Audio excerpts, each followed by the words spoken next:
Oh, biceps. All right, so today we're gonna do biceps and calves. Um, yeah, not so energized because I just ate maybe 1.5 hours ago, but I ate a lot. Probably shouldn't have eaten that much, but I still have to do my workout. So let's get into it. You know, you have some days when you're just like, you really don't want to do it. That's kind of the day today. But I know, I've had those days many times before. I'm sure you all have. But if you push through, you might not have an amazing day at the end, but it will, for sure, will get better as you know, get through everything you're supposed to do, or at least what you plan to do. So just a warm up for the biceps and give them a good stretch with, what is it, 15 plus 23, 22 kilos. I don't like going all the way down because I feel like it's a little dangerous.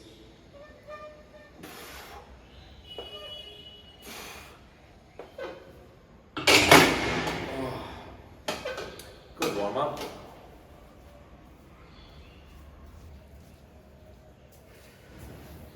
Yeah, I was also thinking a lot about a few things. I was talking with a friend of mine while lunch, and it struck me as I was talking to him a few questions and we were just discussing some things.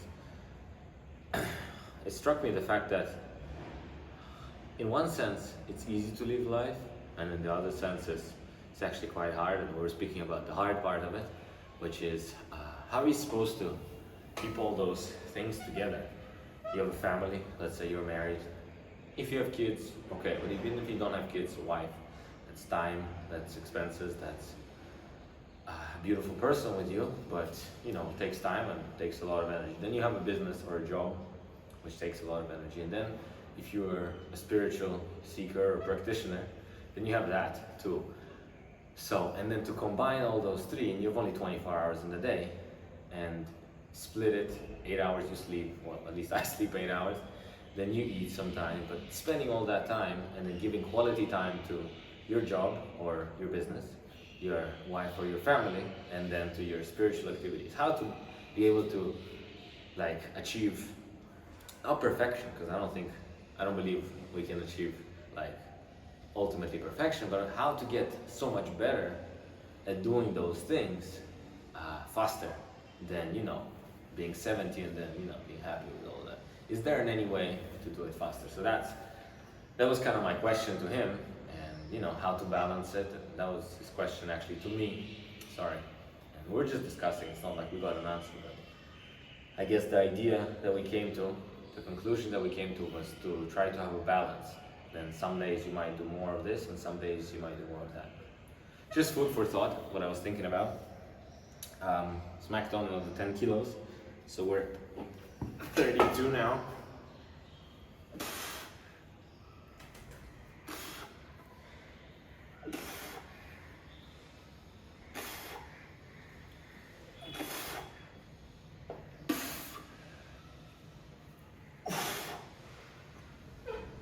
I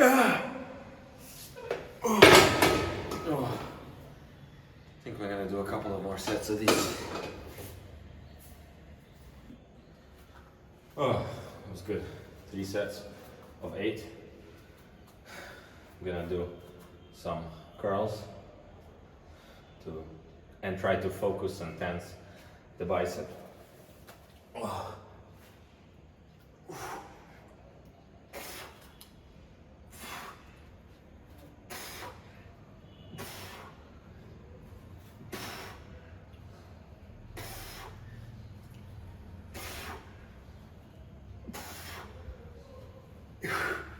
Oh. Yeah, and all of that is not counting the time that you want to work out. That's another hour. Some time for recreation, or some sports, or some personal time for you to read a book or do something else.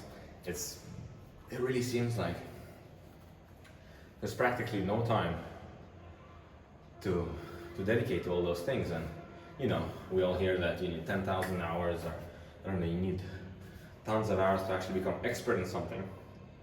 And then, you know, you'll be able to either teach that or become realized in that.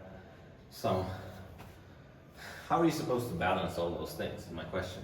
How are you, if you know? I'd love to know, but that was my question to me. Just doing a little bit of each thing a day, like reading half an hour a day will multiply, but is there any faster way to get there? Or maybe a more efficient way to get there? Is there like a split which you can do? More time to this and then less time to that, and then less time to this and then more time to that. It's kind of what I was thinking about. Yeah. Whew. All right. We did 3 sets of those curls, and now we're gonna do I don't know what it's called, cable pulls for the bicep. You can take a little higher.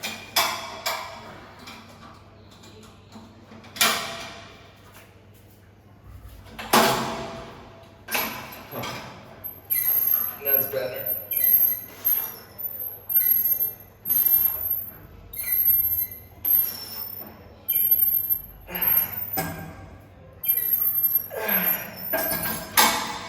This exercise is supposed to work the peak of the bicep, to like when you're doing it in this motion as you're doing the flex in the position, or the peak of the bicep is supposed to work. So the rest you're stretching, but here you're really compressing it for the peak.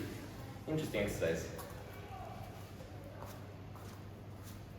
All right, 4 sets. I did this way, then I turned around, and I did this way.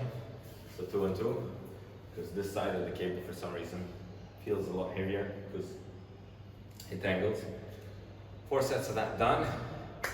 I'm gonna do curls like this the other way.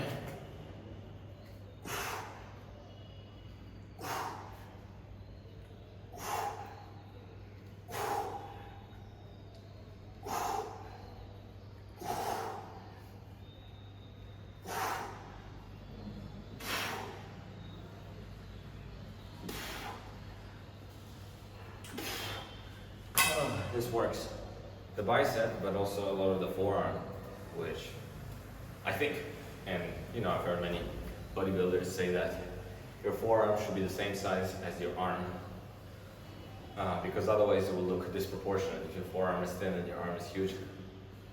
But yeah, another myth is that, you know, that the bicep is only 1/3 of the whole arm. I mean, the tricep is 2/3 and the bicep is 1/3. So doing a bicep, the idea is to get like a nice peak, but it's only this much. It's only this part. The rest of the arm, the size and the mass of the arm is mostly tricep. Quite interesting. I didn't know that till some time ago.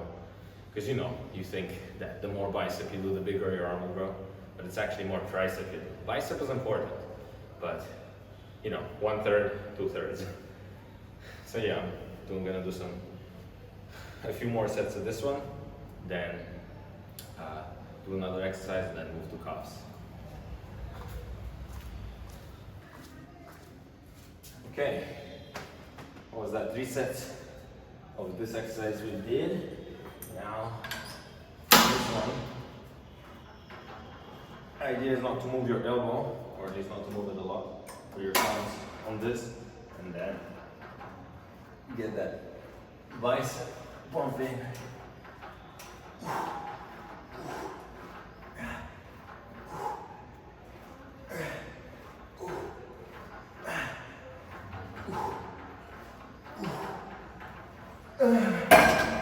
Oh, it really burns. The 5th exercise is taking sitting hard. But I was thinking about what I said earlier. And it seems actually quite logical that that's how it is. I was thinking while I was doing my exercises. I don't listen to music because I record.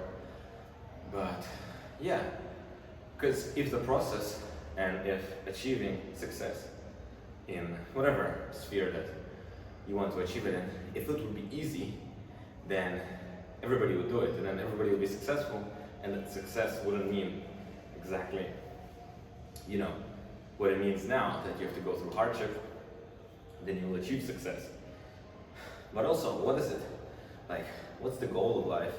What's the goal of your life?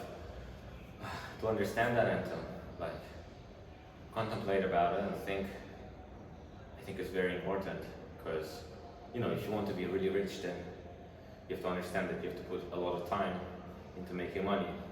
But if you don't want to be really rich, you want to be just rich and then have a really good family, then you need to kind of split it. So I think it kind of like depends on that. And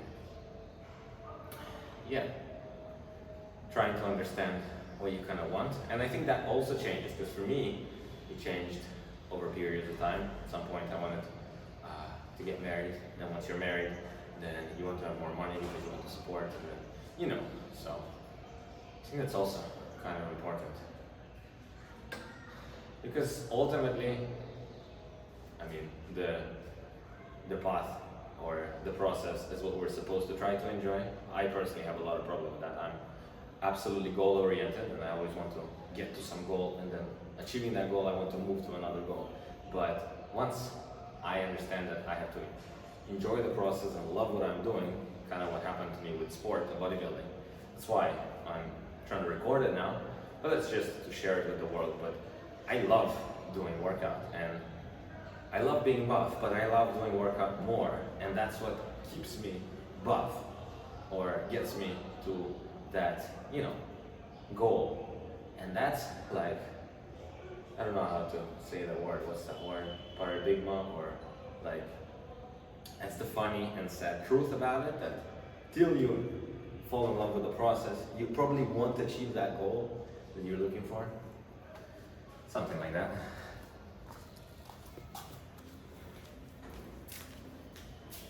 Whew.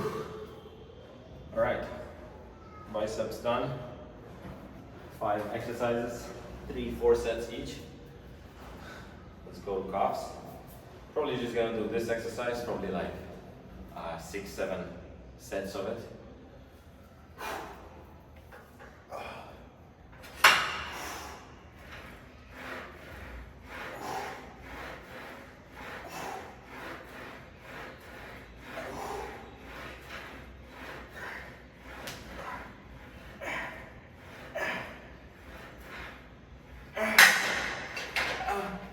Oh man, the calves just burn. Oh. Also, I don't know what happened to today's workout. It just turned into a philosophical, or just my thoughts about life. I guess listening too much of.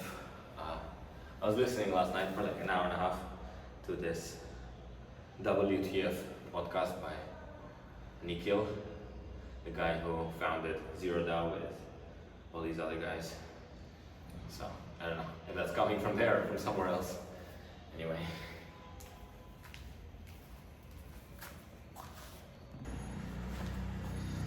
Okay, calves done, biceps done. It's also a week done of documenting or vlogging my workouts and whatever I do. Bulk is going good.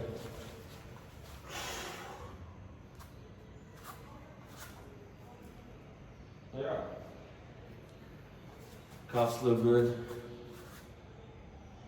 Yeah. Pretty good.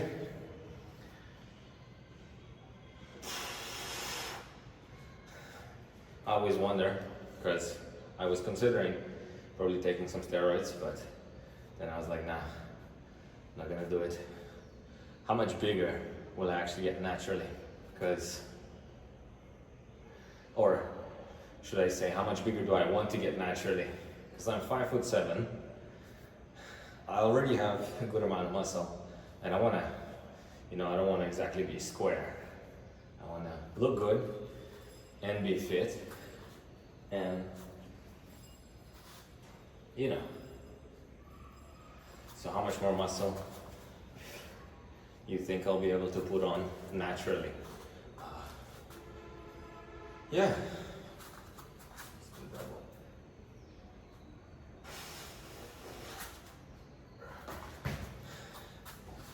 Yeah, today no mid-workout creatine feel-good stuff and no protein because I follow a tradition or old Vedic culture.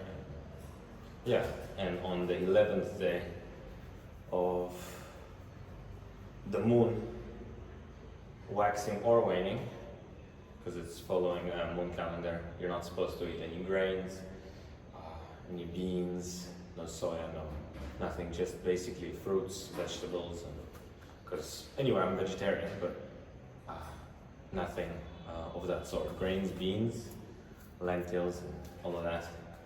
So no protein, no creatine.